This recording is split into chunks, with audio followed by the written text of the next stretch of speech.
SSC রায় নিয়ে তৃণমূলকে নিশানা দিলীপ ঘোষের। যে সমস্ত নেতারা টাকা নিয়েছেন তারা টাকা ফেরত দিন, এমনই মন্তব্য করলেন দিলীপ ঘোষ। এসএসসি রায় নিয়ে তৃণমূলকে তোপ দিলীপ ঘোষের। যে সমস্ত নেতারা টাকা নিয়েছেন তারা টাকা ফেরত দিন, এমনই মন্তব্য করেছেন দিলীপ ঘোষ। এসএসসি রায় নিয়ে তৃণমূলকে তোপ দিলীপ ঘোষের। যেসব নেতারা টাকা নিয়েছেন সেসব নেতারা টাকা ফেরত দিন।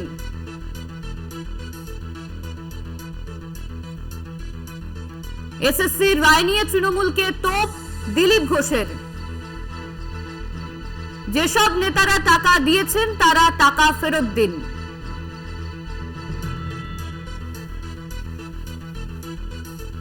না হলে ওদের নিয়ে নেতার বাড়ি যাব।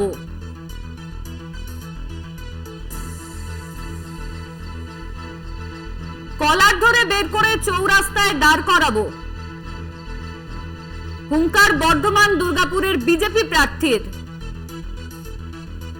এসএসসির রায় নিয়ে হুঙ্কার বর্ধমান দুর্গাপুরের বিজেপি প্রার্থী দিলীপ ঘোষের। এই নিয়ে আমরা বিস্তারিত জানবো। আমাদের সঙ্গে রয়েছেন চন্দন সেনগুপ্ত। চন্দন, তৃণমূলকে তোপ দাগলেন এসএসসির রায় নিয়ে দিলীপ ঘোষ, ঠিক কি বলেছেন তিনি? হ্যাঁ দেখো, এসএসসি রায় নিয়ে আজকে যারা চাকরি থেকে বাদ গেছে তারা আজকে সুপ্রিম কোর্টে যাবে।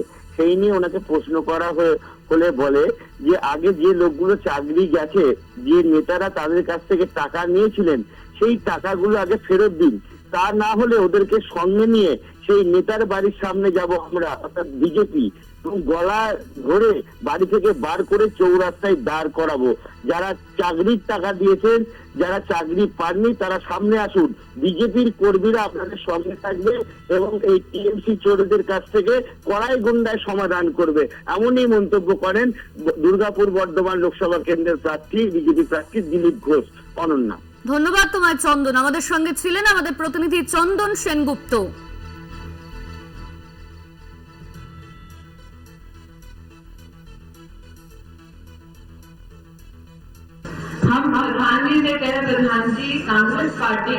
আগে যে লোকগুলো চাকরি গেছে তার নেতারা তাদের কাছ থেকে টাকা নিয়েছিলেন, সেই টাকাগুলো ফেরত দিয়ে দিন। নাহলে ওদেরকে সঙ্গে নিয়ে নেতার বাড়ির সামনে যাব আমরা, আর কলার ধরে বাড়ি থেকে বার করে চৌরাস্তায় দাঁড় করাবো। আমি বলে দিচ্ছি, যারা চাকরির টাকা দিয়েছেন, চাকরি পান বা না পান, সামনে আসুন। বিজেপি কর্মীরা আপনাদের সঙ্গে থাকবে, আর এই টিএমসির চোরদের কাছ থেকে কড়াই গন্ডায় সব আদায় করে দেবে। ভুল হয়েছে, চুরি করেছেন। আরে ভুল কতবার করে লোকে, বাচ্চারা ভুল করে। 70-75 বছরের একজন মহিলা, তিনি কি করে বলতে পারেন ভুল? সারা জীবন ভুলই করলেন।